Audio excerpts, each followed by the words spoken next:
안녕하세요. 행복씨앗입니다. 이번 시간에는 여러분들과 함께 플랜에 있는 포트폴리오에 대해서 이야기를 좀 나눠볼까 합니다. 오늘 여러분들과 이야기를 나누고 싶은 것은 포트폴리오를 어떻게 구성을 할 것인가, 또 포트폴리오를 구성을 한다면 어떻게 하면 좀 더 효율적으로 구성을 할 것인가, 또 구성된 포트폴리오를 운영을 하다가 리밸런싱을 해야 한다면 언제 리밸런싱을 해야 하고, 리밸런싱은 어떤 방법으로 해야 할 것인가, 또 그리고 각 종목을 매수함에 있어서도 어, 어떤 시가총액이 큰 종목에 비중을 좀 실른다든가, 아니면은 성장성이 높은 어떤 종목에 어떤 비중을 좀 더 실른다거나, 아니면 균등하게 종목마다 똑같이 돈을 나누어서 매수를 한다든가, 이런 자금 운영 방법도 있고, 여튼 이 포트폴리오에 관련된 어떤 전반적인 사항에 대해서 여러분들과 이야기를 좀 나눠볼까 합니다. 그런데 사실은 이 포트폴리오에 대해서 고민하는 투자자들은 그래도 주식을 조금 할 수 있는 분들이라고 보시면 됩니다. 대부분의 개인 투자자들은 이런 포트폴리오에 대한 개념이 없습니다.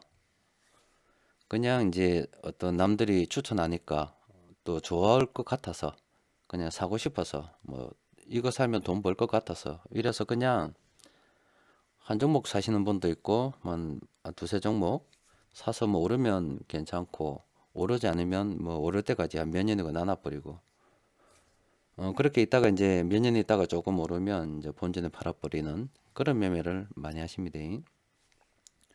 또 그리고 뭐 자금 운영에 대해서는 뭐 전혀 방법이 없어요. 그냥 있는 대로 다 사버리죠.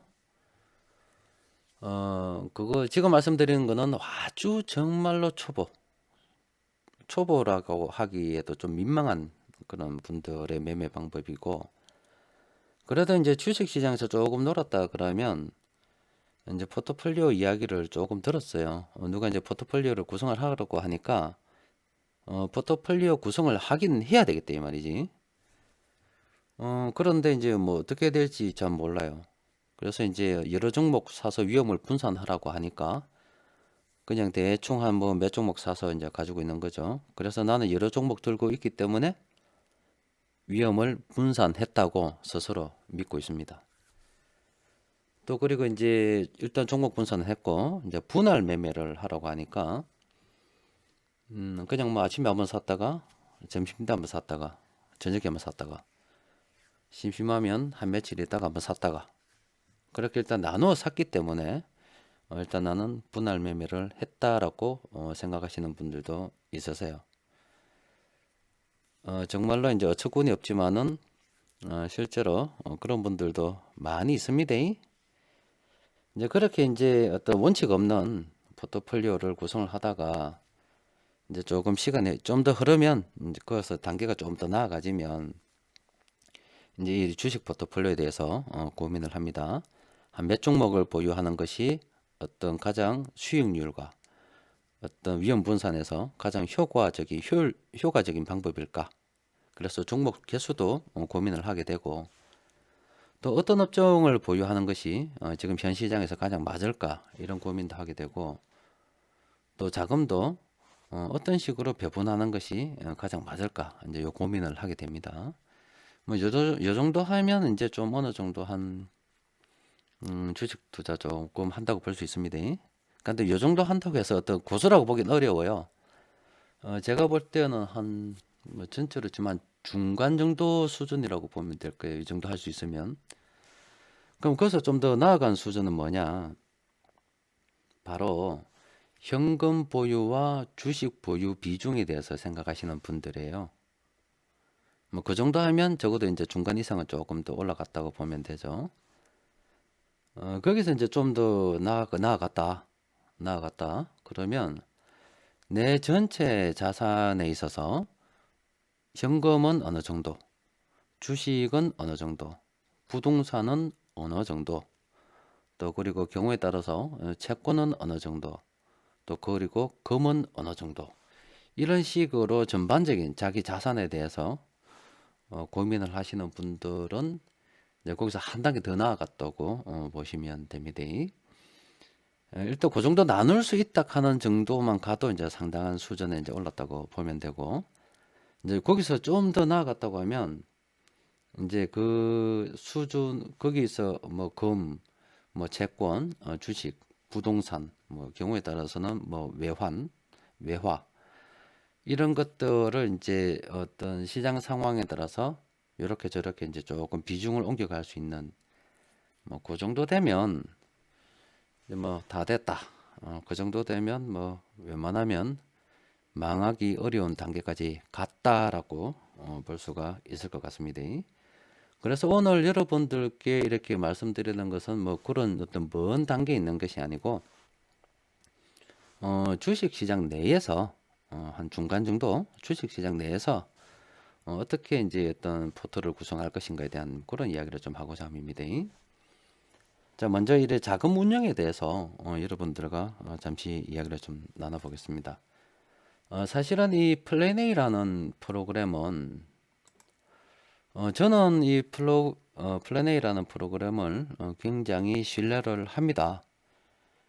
여기까지 오면서 제가 여러 십수년간 이 주식 투자를 연구를 하면서 여기까지 왔는데요. 상상도 하기 힘들 정도로 굉장히 많은 공부와 시뮬레이션을 돌렸다고 보시면 됩니다. 그렇게 해서 여러분들께서 아시는 아니면 뭐 금융 쪽에 계시는 분들께서 활용하고 계시는 적어도 알려진 거는 뭐 웬만큼은 다 해봤다고 보셔도 돼요. 그리고 이제 그 좀 더 그 위에 단계도 조금 필요합니다. 그래서 일단 뭐 앞으로 더 발전은 있겠지만은 현재까지 제가 만든 것 중에서는 뭐 가장 잘 만들었고, 저도 여기에 의지해서 주식 투자를 하고 있고, 만약에 이게 없다면 저도 좀 상당히 곤란해지지 않을까 하는 그런 생각을 가지고 있어요. 일단은 여기서 이제 잠시 보면 이 플랜 A의 각 참모들 12명의 이 참모들이 사실은 더 있었어요. 이만큼 더 있습니다. 원래 더 있는데 저 참모들은 제가 주식 투자를 하면서 이제 여러 가지 어떤 상황들을 조합을 해주고 해서 연구를 해가지고 분석을 해서 뭐 이렇게 매매하는 저렇게 매매하는 하나의 각각 방법들입니다. 그래서 이제 그런 방법들을 전부 다 쭉 요약 정리를 해서 쭉 보고 그 중에서 한 12명 정도를 뽑은 겁니다. 그래서 이제 그 중에서 이제 1번 참모를 보시면 1번 참모가 말이죠. 지난 1980년부터 이제 요 자료가 데이터가 오늘까지이기 때문에 2018년 2월 12일까지 그래도 몇 년입니까? 38년입니까?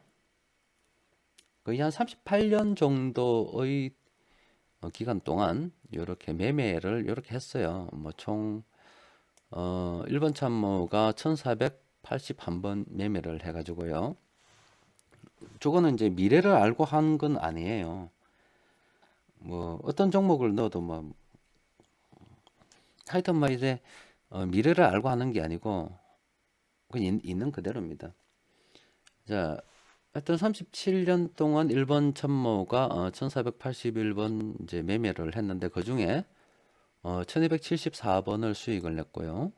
그리고 손해를 한 207번 정도 봤어요. 그래서 1번 참모의 성률이 오늘까지 현재 집계된 바로는 86%다 이 말이에요. 86%. 지난 38년 동안 우리나라에 뭐 굉장한 일들이 있었죠. 저기 1980년만 하더라도 어떤 79년도에 좀 굉장한 일이 있어가지고 조금 좀 정권도 좀 바뀌었고 또 그리고 87년도에도 우리나라 86년도 아시안 게임도 있었고 87년도에도 일이 있었고 88년도에도 일도 있었고 올림픽 했잖아요. 그리고 이제 90년대 넘어와서도 좀 괜찮다가 뭐 90년대 중반에 IMF도 왔었고 또 그리고 카드 대란도 왔었고 또 금융 위기도 왔었고 또 유럽 재정 위기도 왔었고 이 굉장히 많은 위기들을 다 지나는 동안 이렇게 한 승률이에요. 86%. 그 말은 뭐냐면 내가 100번을 매매하면 86번을 이겼다는 거예요. 그래서 이 전체를 나머지 참모들을 다 합하면 이제 80%가 조금 넘을 건데요. 그러면 여기서 투자금, 각 종목을 내가 매매를 함에 있어서 어떻게 투자금을 배분할 거에 대한 답이 여기 있습니다. 만약에 내가 40종목을 보유한다면 40종목을 아니 100종목을 보유한다 손 칩시다. 100종목에다가 똑같은 비율로 각각의 똑같은 금액으로 매수를 한다면 그 중에 86% 정도는 이겼다 이 말이죠. 어떤 식으로든 수익을 냈고 나머지 14% 정도는 손해를 봤어요. 그러면 전체적으로는 이익을 볼 가능성이 크겠죠.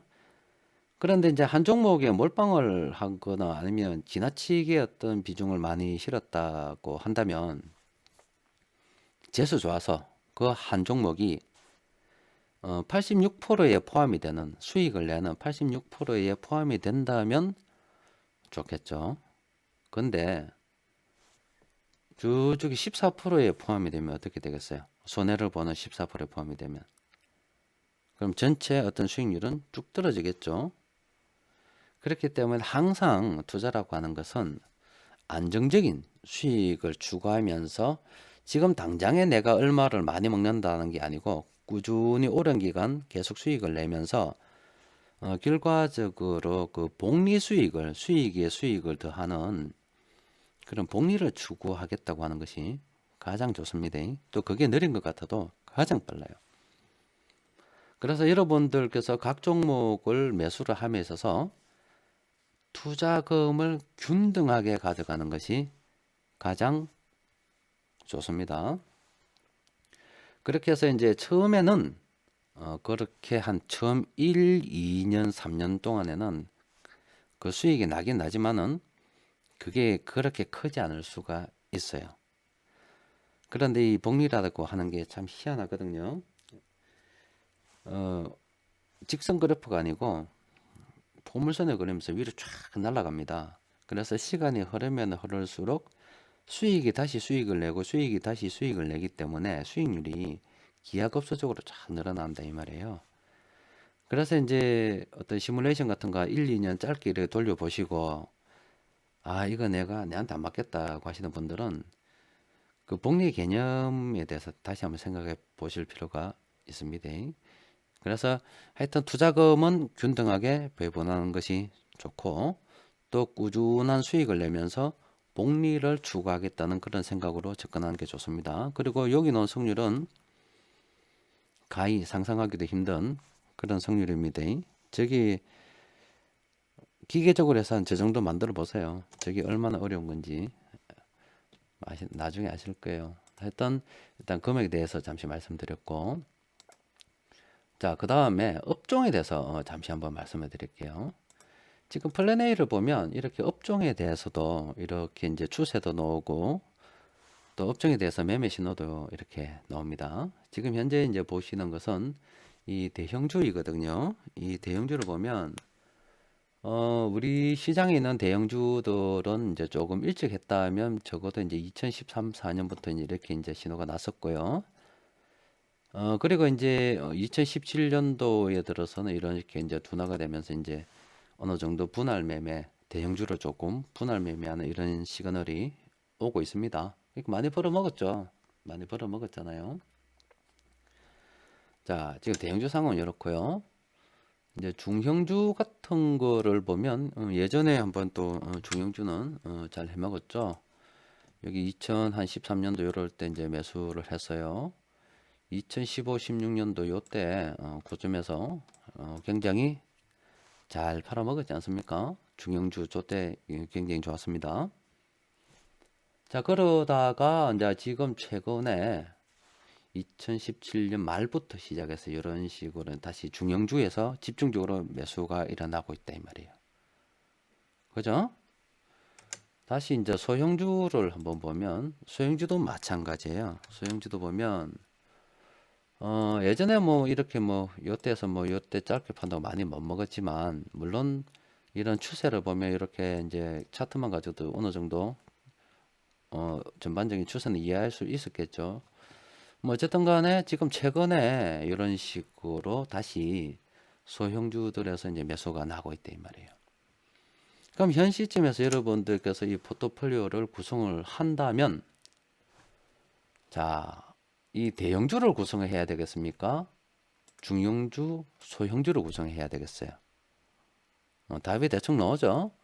지금은 이 대형주를 들어가는 것이 아니고 중소형주를 조금 매수하는 게 좋습니다. 또 그리고 중소형주를 매수를 하게 되면 지수가 하락을 하더라도 뭐 수익이 날 경우도 있어요. 왜냐하면 대형주 같은 경우 지수 영향을 많이 미치고 중소형주 같은 경우는 조금 영향을 작게 미치니까는요. 뭐 어쨌든 간에 지금 현재 시장에서는 뭐가 좋다고요? 중형주, 소형주로 포트폴리오를 구성을 해보겠다라고 생각하는 것이 효율적입니다. 그래서 이제 뭐 사람들이 대형주, 중형주, 소형주 하니까 이제 좀 이해를 못 하시는 분도 있는데 대형주 같은 경우는 이런 대형주 같은 경우는 우리 코스피에서는 시가총액 1위에서 한 100위 정도라고 보시면 됩니다. 여기 이제 대형주라고 보시면 돼요. 또 그리고 이제 중형주 같은 경우는 이제 101위부터 한 300위, 300등까지. 그리고 이제 그 나머지는 이제 소형주라고 보시면 되고요. 코스닥에서는 이제 1위에서 100위까지를 대형주라 봅니다. 물론 그 코스닥에서 말하는 대형주가 코스피 오면 정말 택도 없는 종목일 수도 있습니다. 하지만 코스닥 자기들끼리에서는 1위에서 100위가 대형주라 본다 이 말이에요. 또 그리고 이제 101위부터 한 400위까지를 중형주로 보고요. 그 나머지는 이제 소형주로 봅니다. 자, 일단 이제 대형주, 중형주, 소형주 전반적인 업종 흐름에 대해서 잠시 한번 살펴봤습니다. 그다음에 이제 포트폴리오로 넘어가서 자, 일단 여기에 나와 있는 요 종목들 제가 먼저 한번 입력을 시켜 놓아 봤습니다. 이게 이제 여기 왼쪽에 보시면 시가총액 순으로 어떤 매수 진행, 매도 진행 창구 전혀 하지 않고 그냥 40종목을 삼성전자에서부터 여기 어디 있노 삼성전기까지를 그냥 다 이쪽에 넣은 거예요. 넣어가지고 투자 원금을 이제 처음에는 한 3천만 원 넣었는데 40종목 하다 보니까 뭐 계산하기가 힘들어서 1천만 원 더 넣어서 4천만 원을 가지고 뭐 시작한 걸로 그냥 그래 만들어 봤습니다. 그래서 이제 이렇게 이제 포트폴리오에다가 이제 금액을 넣었는데 삼성전자 같은 경우는 200만 원 들어가서 실제로 한 종목에 40종목 4천만 원을 40종목 보유하려고 하면 한 종목에 100만 원씩 보유가 돼야 되잖아요. 그런데 이제 삼성전자 220만 원이 되는데 어떻게 보유할 수 있었냐? 또 이거 하나 더 있어요. 여기 LG생활건강도 100만 원 넘는데 어떻게 보유할 수 있었냐? 하다 보니까 이렇게 이제 어떤 거는 뭐 30만 원짜리 주식도 있고 뭐 좀 싼 것도 있어서 그렇게 이제 그 100만 원 한도 내에서 매수를 하다 보니까 이렇게 약간 끝다리가 조금씩 남아요. 그렇지? 그래서 그거 모아놓고 보다 보니까 뭐 삼성전자도 뭐 LG생활건강도 매수를 할 수 있더라고요. 뭐 어쨌든 이제 이렇게 이제 균등하게 가능하면 뭐 100% 균등할 수가 없잖아요. 뭐 업종마다 종목마다 다 주가가 다른데 어떻게 100% 균등하게 해요? 하지만 이렇게 균등하게 자금을 배분하는 것이 유리하다 그랬어요, 안 그랬어요? 유리합니다. 성률이 이 정도이기 때문에 균등하게 가면 무조건 이길 가능성이 큽니다. 물론 저성률이라고 하는 것은 이때까지 그랬지 앞으로 저성률이 유지가 될 것이라고는 볼 수 없어요. 물론 더 좋아질 수도 있고 더 나빠질 수도 있는데 적어도 저 데이터는 하루 이틀 어떻게 해서 나온 데이터가 아니다 이 말이에요. 1980년부터 2018년 2월 12일까지 모든 매매를 다 합쳐서 나온 데이터다 이 말이에요. 그게 짧은 기간이에요. 38년이 짧지 않지 않습니까? 또 38년 동안 뭐 굉장히 많은 일들이 있었잖아요. 그런 많은 일들이 있었는데 저 정도 했으니 앞으로 뭐 시장도 특별하지 않으면 저 정도는 되지 않을까 이렇게 일단 보는 거예요. 미래는 모릅니다. 저 수익이 어떤 미래도 저럴 것이라고 보장을 하는 것이 아니고 과거에 그랬기 때문에 미래도 안 그렇겠나 라고 일단 이렇게 생각하면서 이제 보는 겁니다. 그래서 이 중에서 이렇게 정리해놓고 보면 이렇게 현재 매수가 진행 중인 종목도 있고요. 아이고 이거 매도 진행되는 종목도 있어요. 그리고 이제 이런 식으로 아무것도 없는 것도 있습니다. 아무것도 없는 종목도 있는데 일단 자세히 한번 보세요. 일단 여기 하기 전에 자 여기 업종 전망을 잠시 보시면 지금 업종 전망에서 이제 플랜 A에서는 운송 장비를 비중 확대로 보고 있고요. 비중을 좀 더 이제 늘려가야 된다. 유통업도 코스닥도 비중을 좀 늘려가는 쪽으로 보고 있어요. 왜 저렇게 보고 있냐면 그동안 전기전자, 금융업, 화학업종은 많이 올렸잖아요. 올랐기 때문에 이제 그쪽 좀 비중을 줄이고 좀 상대적으로 싼 거를 좀 사서 나중에 비싸게 팔아먹자 이 말이죠. 그래서 여기 자세히 보시면 지금 매수가 진행되는 거를 보면요. 이렇게요. 전기가스업도 있고 철강금속, 운송장비 제법 있죠. 유통업, 운송장비, 서비스업 이런 것들이 현재 매수가 진행되고 있잖아요. 그죠? 여기 보면 비중 확대 종목들이 많이 있습니다.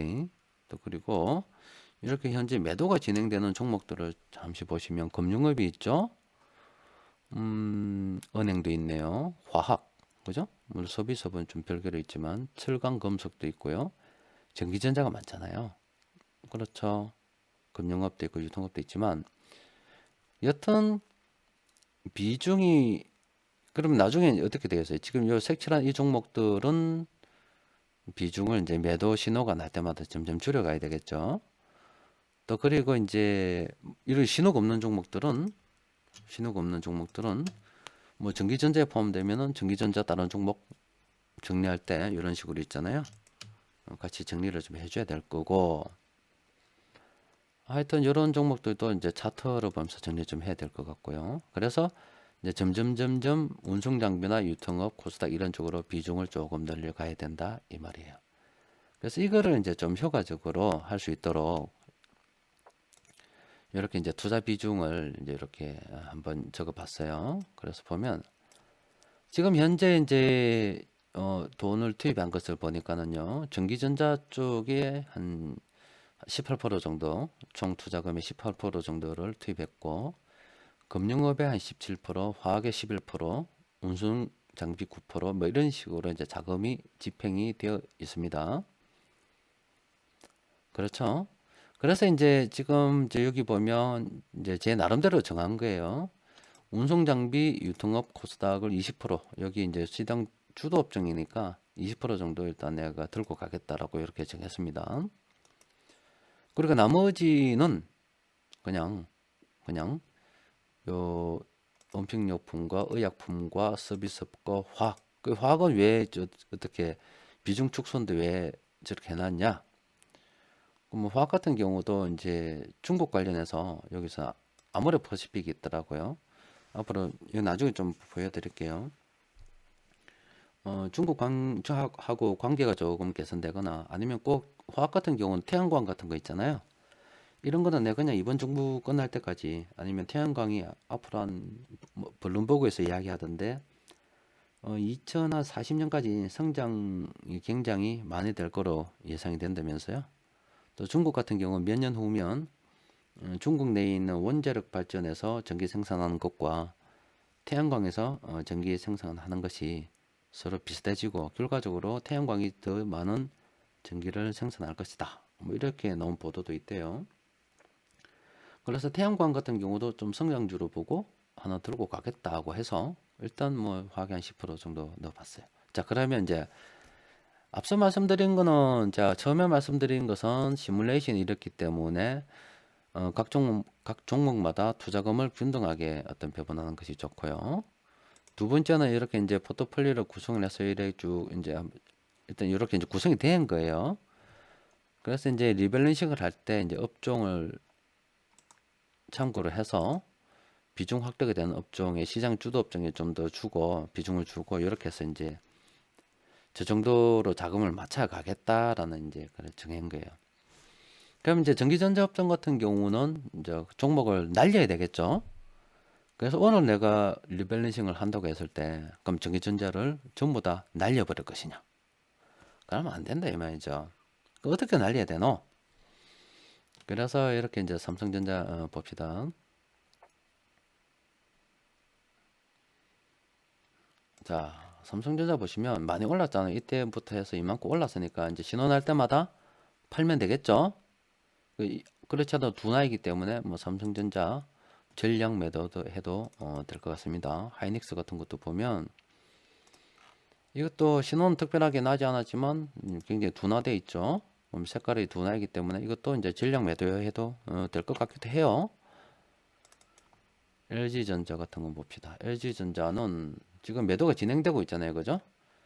그래서 이 매도가 LG전자도 많이 먹었겠네. LG전자가 요 참모가 또 매도할 거잖아요. LG전자 같은 경우는 매도 신호 보고 내가 정리하겠다. 이렇게 생각하면 될 것 같고요. 삼성 SDI 한번 봅시다. 삼성 SDI도 참모가 6번까지 지금 매도가 진행되기 때문에 11번도 왔네요. 그래서 주가가 갑자기 좀 급락한 뭐 그런 경향도 있기 때문에 참모 매도 진행되는 거 보고 지금 당장은 하기 싫다 이거예요. 참모 진행을 참고해서 좀 더 기다렸다가 주가 회복되면 매도하겠다. 그렇게 얘기해도 되겠죠. LG 디스플레이는 전기전자 중에서 유일하게 오르지 않았네요. 그래서 이 종목은 그냥 뭐 가뿐하게 그냥 다른 종목 정리할 때 정리를 해도 되겠다. 안 오르는 거 끝까지 더 걸을 필요는 없죠. 그리고 삼성전기 같은 경우는 지금 현재 참모들의 매도가 진행되고 있습니다. 자, 전기전자 업종 이렇게 이제 차트로 둘러보니까 삼성전자 많이 먹었죠. 하이닉스 많이 먹었죠.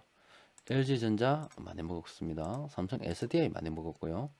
LG 디스플레이는 그렇게 기다려도 소식이 없었어요. 삼성전기 많이 먹었습니다. 자, 이점 이렇게 놓고 보니까 이 전기전자 업종 많이 먹었잖아요. 그렇죠?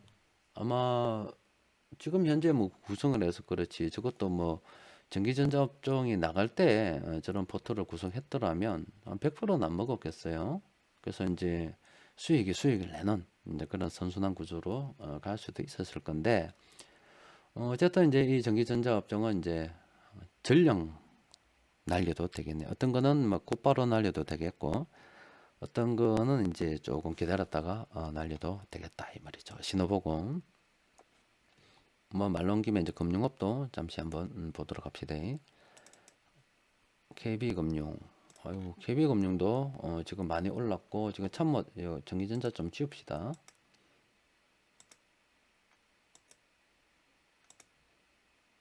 자, KB금융 많이 올랐고 참모들의 매도가 진행이 되기 때문에 참모들의 매도를 참고해서 진행해도 되겠습니다. 그냥 당장 급한 게 아니잖아요. 일단은 그죠?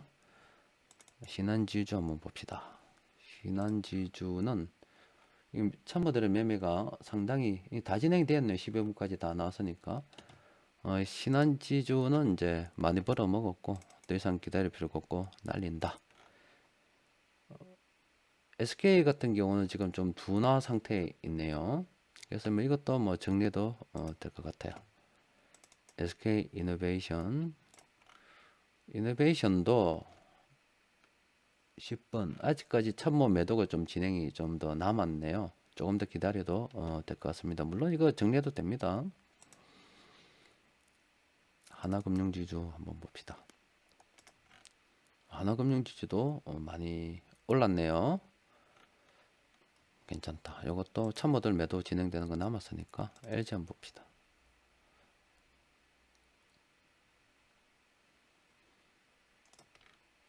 LG도 괜찮네요. 자, 일단 이렇게 해서 금융업 다 살펴봤는 아모레지 하나 있네요.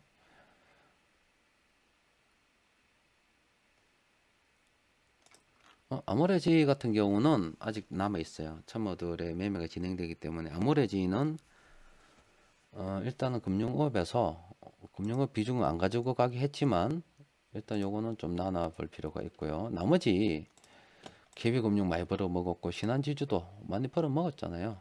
SK도 일단은 뭐 벌어 먹었어요. 뭐 예전에 진짜 많이 벌어 먹었네 그 SK 그죠? 좋을 때 많이 벌어 먹었네요.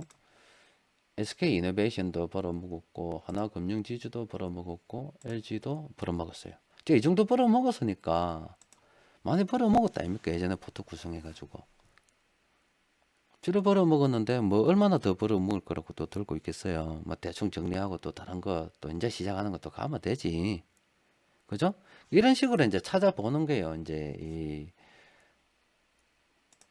뭐 참모의 매매 신호를 보고서 정리하는 것도 있고, 그죠? 이렇게 이제 정리해서 어떤 거는 곧바로 정리해야 될 것도 있고, 이런 식으로 해서 이제 이런 곳에서 자금이 만들어질 거 아닙니까? 그지요? 그럼 만들어지는 걸 가지고 뭘 사야 되겠어요? 지금 코스닥 하나도 없으니까 코스닥 종목 좀 사고, 운송 장비? 지금 운송 장비 뭐 현대모비스, 기아차, 현대중공 이 정도면 뭐 다 들어왔잖아요. 이거 지금 손해도 많이 보고 있고 지금 한 800만 원 정도 계획하고 있는데 370만 원밖에 없으니까 전기전자나 금융업에서 차익 실현하면 현대차, 현대모비스 이런 거 신호보고 들어와서 비중 실으면 되죠. 그죠? 또 서비스업 같은 경우도 조금 더 뭐 투자할 여력이 있으니까 내 종목이면 충분하잖아요. 그죠? 넣고 이 중에서 신호보고 사면 되죠. 그죠? 그리고 화학업종 잠시 한번 화학업종 보면 LG화학 LG화학도 많이 벌어먹네요. 많이 벌어먹고 LG생활건강 LG생활건강도 참 많이 벌어먹습니다. 아모레 퍼시픽 요건 아까 아모레지하고 예전에 참 많이 벌어먹었는데 그죠? 이제 신호가 나니까 자 그럼 여기서 이제 잠시만 좀 더 살펴보고 화학에 대해서 이야기 좀 합시다. 이것도 많이 벌어먹었고요. S-오일 S-오일도 많이 벌어먹어요. 자 이제 대충 보니까 이 화학업종은 내가 현재 한 10% 정도 투자를 하려고 했는데 한 11% 정도 되니까 대충 금액은 비슷해요. 물론 조금 더 이제 오버돼 있긴 한데요. 그래서 화학업종 같은 경우는 여기서 이제 보니까 LG화학 많이 벌어먹었고 생활건강 벌어먹었고 롯데케미칼, 에스올 벌어먹었는데 아모레퍼시픽이 아니다 이 말이지. 그냥 화학업종은 이미 뭐 다른 이 대형주들이 다 끝났는데 뭐 다른 것들이 가겠어요? 뭐 가보이 뭐 소소한 움직임이지. 그런데 이제 아모레퍼시픽 같은 경우는 이제 조금 금융주에서도 물론 있었는데요. 조금 다르죠. 저거는 이제 화장품 아닙니까? 화장품. 중국하고 영원히 이렇게 뭐 나쁜 사이로 있을 수 있겠습니까? 언젠가는 관계도 개선이 되겠지요. 그래서 화학업종을 팔고 나머지 종목을 정리하고 아모레퍼시픽 하나로 들고 간다. 이렇게 계획을 잡아도 됩니다. 그렇죠? 이제 이해됩니까? 자, 전기전자 다 날리고 금융업 다 날리고 금융업에서 아모레지 같은 경우는 뭐 하나 들고 있어도 되겠어요. 조금. 화학업종은 굳이 화학업종에서 돈을 어떻게 외부로 유출하지 말고 업종 내에서 다 소화할 수도 있단 말이에요. 화학업종 아모레퍼시픽 한 종목으로 착 몰아가지고 그렇게 정리를 할 수도 있습니다. 자, 그리고 이제 유통업 같은 경우는 지금 종목이 작잖아요. 이게 다 대형주들 아닙니까? 그죠? 그래서 이제 유통업 정리해 보는 거죠. 현재 이제 매수 진행되는 것 중에서 유통업이 뭐 있나 쭉 살펴보면 이런 건 지나치게 크잖아요. 삼성물산 대형주 같잖아요. 척 봐도 그냥 대형주 아닙니까? 그죠? 그래서 보면 이제 저번에 이야기했던 어떤 GS 리테일 이런 거 좋잖아요. 예전에 뽑아줬죠? 볼까요? 좋잖아요, 지금. 예전에 여기서 많이 벌어 먹었고 신호 난다 아닙니까? 그럼 이 GS 리테일 같은 경우는 유통업에 좀 편해봐. 유통업에 일단 종목이 두 종목밖에 없으니까 작다 아닙니까? 몇 종목 더 넣을 필요가 있겠죠, 포트폴리오에. 포트폴리오 총 뭐 40종목 보유한다거나 20몇 종목 보유한다거나 뭐 어떻게 뭐 기준이 있을 거잖아요. 처음에 40종목과 시작을 했는데 뭐 아예 40종목 다 맞출 필요는 없고요. 이번에 30종목 정도 맞춰두면 나머지 또 돈도 다 쓰지 말고 30종목 정도 맞춰서 들고 있다 보면 나중에 또 상황이 또 변하면서 좀 더 추가 종목 있으면 하나 둘씩 넣으면 되니까 일단은 뭐 GS 리테일 하나 들고 가보자. 뭐 한샘도 하나 들고 가보자. 이런 식으로 해서 이 유통업에서 이런 신호들을 보고서 한 몇 종목 고르는 거예요. 그래서 유통업에 일단 종목을 자 한번 넣어볼까요? 일단 GS 리테일 하나 넣었고요. 자 일단 넣었습니다. 그러면 이제 투자 비중에 보면 좀 새로 고시면 해야 되겠죠. 됐나요? 됐네요. GS 리테일 들어왔다 입니까 그죠? 그럼 여기다가 이제 나중에 일단 요래 넣어놨다가 저기 이제 전기전자 뭐 팔면 이제 조금씩 사서 들어가면 될 거 아닙니까? 자, 이런 식으로 해서 이제 또 리밸런싱 해놨다가 종목을 이제 쭉쭉 이제 바꿔보는 겁니다. 바꿔보다가 나중에 또 이 업종 전망이 바뀔 때가 있어요. 뭐 지금 전기전자가 비중 축소고 금융업, 화학이 비중 축소이지만 저게 처음부터 비중 축소였겠습니까? 그죠? 분명히 지금 비중 확대를 해야 한다는 이 운송장비나 유통업, 코스닥도 언젠가는 이런 식으로요. LG화학처럼 오를 날이 온다 이 말이죠. 이런 식으로. LG생활건강처럼 아까 전에 뭐 전기전자, 금융업 보니까 많이 올랐더라 합니까? 그렇게 오르면 많이 올랐기 때문에 이제 좀 대충 욕심 대충 부리고 팔아먹어라 이런 신호가 온단 말이죠. 업종이 시장 주도 업종이 바뀔 겁니다. 그때 이제 또 주도 업종에 따라서 내가 어떤 목표하는 투자 비중도 정하고요.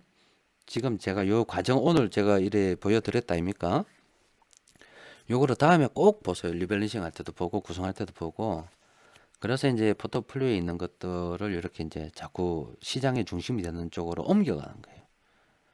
요 정도를 하면 이 정도를 할 수 있으면 적어도 주식 투자에 있어서는 사실 뭐 이게 끝이고요. 뭐 주식 투자를 좀 잘한다 볼 수 있죠. 그리고 이제 여기서 좀 더 나아가서 생각한다면 이제 주식 내 전체 자산에 있어서 주식 비중은 어느 정도, 뭐 채권은 어느 정도, 현금은 어느 정도, 금은 어느 정도, 부동산은 어느 정도 이런 식으로 이제 배분을 해 나가야 될 것 같으면 뭐 그 정도까지 어떤 생각이 미친다면 그런 분들은 웬만하면 망하기 어렵다. 또 그런 어떤 노하우를 자녀들에게 가르쳐 주면 그 자녀들도 웬만하면 잘 살 가능성이 크다. 뭐 좋은 직업을 가지고 뭐 그런 게 돈 많이 벌고가 중요한 게 아닙니다. 거기 저기 어디고 이탈리아에 보면 이탈리아 한 900년 동안 안 망하고 잘 사는 집이 있어요. 콜론나 가문이라고 하던가요. 900년 동안 안 망했대요. 계속 잘 산답니다. 뭐 그건 전쟁도 많이 있었고 뭐 굉장히 일이 있었지만 지금까지 잘 살아요. 그래서 이제 그쪽에서 이제 물어봤어요. 어떻게 하면 이래 잘 살 수 있냐고 오랜 기간 동안 안 망하고. 그래서 이제 그 집에서는 그때는 주식이 없어서 그런가 봐요. 토지의 전재산의 3분의 1, 미술품의 전재산의 3분의 1. 또 하나 더 있는데요. 금의 3분의 1. 이렇게 해서 나머지는 뭐 자잘한 거, 현금도 들고 있고. 그냥 항상 그 비율을 유지했대 900년 동안. 자녀들한테 요거는 지켜라. 죽으면서 유언 남겼지. 아버지 하면 그래. 나는 죽을 거지만 니는 토지 전재산 3분의 1, 금 3분의 1, 미술품 3분의 1, 나머지 현금 가지고 잘 먹고 잘 살아라고 주고. 또 열심히 살다가 또 그 아들이 죽을 때쯤 되면 또 그 아들한테 내 유언은 꼭 하나 남길게. 니도 잘 살려면 이건 들어라. 토지 3분의 1, 금 3분의 1, 미술품 3분의 1, 나머지 현금 가지고 알아서 살아라. 죽고. 이런 식으로 해서 대를 이어서 900년간 잘 산답니다. 그래서 여러분들이 주식 이외의 이런 어떤 자산 배분에 대한 나름대로 노하우를 가지고서 자녀들에게 물려준다면 아마 여러분들도 그렇고 자녀도 안 망할 거예요.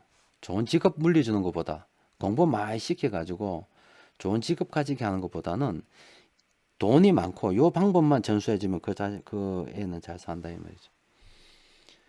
자, 지금까지 이 포트폴리오에 대한 이야기를 조금 했습니다. 자, 여러분들 참고하셔서 잘 쓰십시오. 요들하면 아주 뭐 정말로 뭐 특별한 일이 있으면 몰라도 저는 이대로 할 겁니다. 이대로 이런 식으로 할 거고요. 뭐 요 종목을 보유한다는 것은 아니고 앞서 말씀드린 것 같은 그런 식으로 할 거고요.